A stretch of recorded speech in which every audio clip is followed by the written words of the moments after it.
Today, we're diving into a really fierce debate that's happening right now, and it's all about the future of America.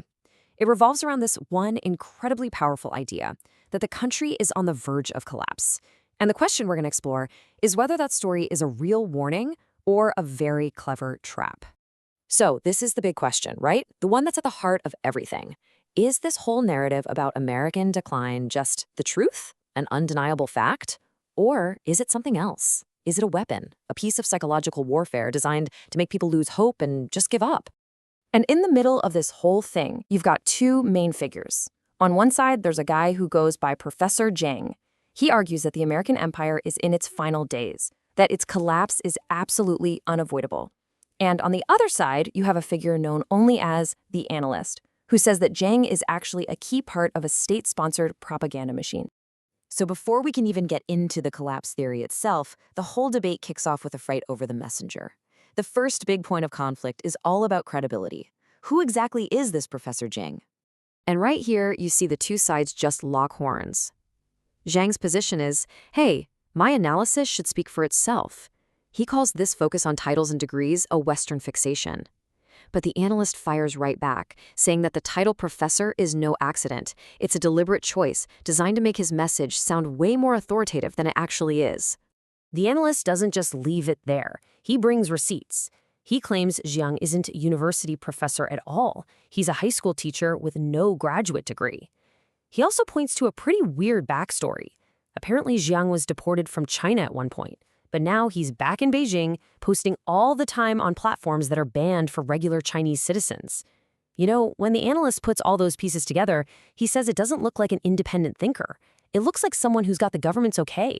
Okay, so let's put the messenger on the back burner for a second and look at the actual message. What's the argument for America's collapse? How is this all supposed to go down? So Zhang's theory is basically a domino effect. And it's compelling because it taps into real fears about what's going on in the world. It starts with a very specific event. Iran doesn't attack the U.S. military head-on. Instead, it hits the economic infrastructure of the Gulf states. That sets off a massive global economic crisis, which then completely shatters the petrodollar system, you know, the thing that American financial power is built on. And once that's gone, so is the empire. And that quote really gets to the heart of it. There's no maybe, no what if. In Zhang's world, this isn't just a possibility. He calls it a structural reality. It's practically a math equation. But of course, the analyst sees it completely differently. He has a name for this: collapse porn. He's not saying that threats aren't real. Of course they are. His point is that Zhang takes these real vulnerabilities and blows them up into these absolute, unavoidable certainties. A possibility gets twisted into a destiny. And that framing, he says, isn't meant to inform you. It's meant to demoralize you. So, how does a narrative like this get to be so convincing? Well, according to the analyst, it's not some random prediction.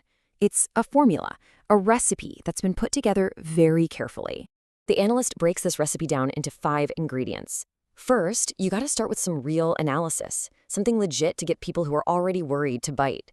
Then, you add this layer of mystical, philosophical framing to make it feel super deep. After that, you mix in some claims you can't really prove or disprove.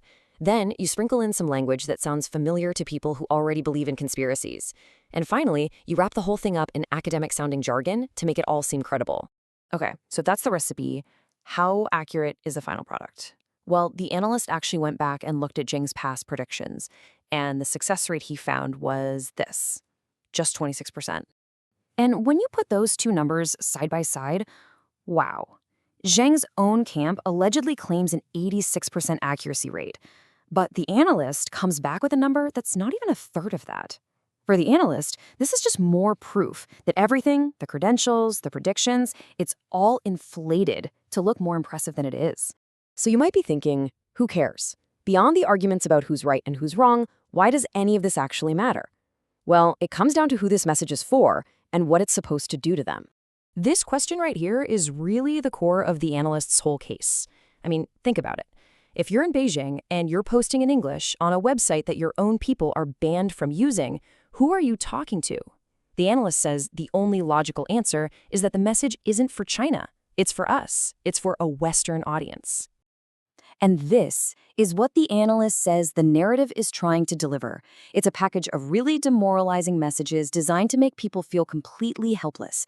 The basic ideas are you have no power, your system is totally broken, your country is doomed no matter what, and your enemies are playing chess while you're playing checkers.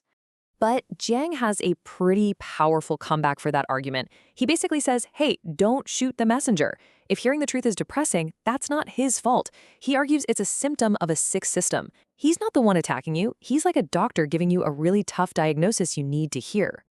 And that brings us to what this is really all about. It's a disagreement over intent. Is Professor Jiang just a truth teller, showing us some really uncomfortable realities about a dying empire? Or is he a propagandist, deliberately creating a feeling of inevitable doom to crush the spirit of his audience? The analyst's final point is a pretty heavy one. He warns that the biggest danger of this whole collapse narrative is that it can actually make itself come true. Because the second people actually believe that collapse is a sure thing, well, they stop trying to prevent it. And that, he says, is the moment a prediction helps create the very future it's describing. And that leaves us here with this one last really critical question. It makes you think about that very fine line between just observing what might happen and actively telling people what will happen. When does a prediction stop being a simple analysis and start becoming an instruction?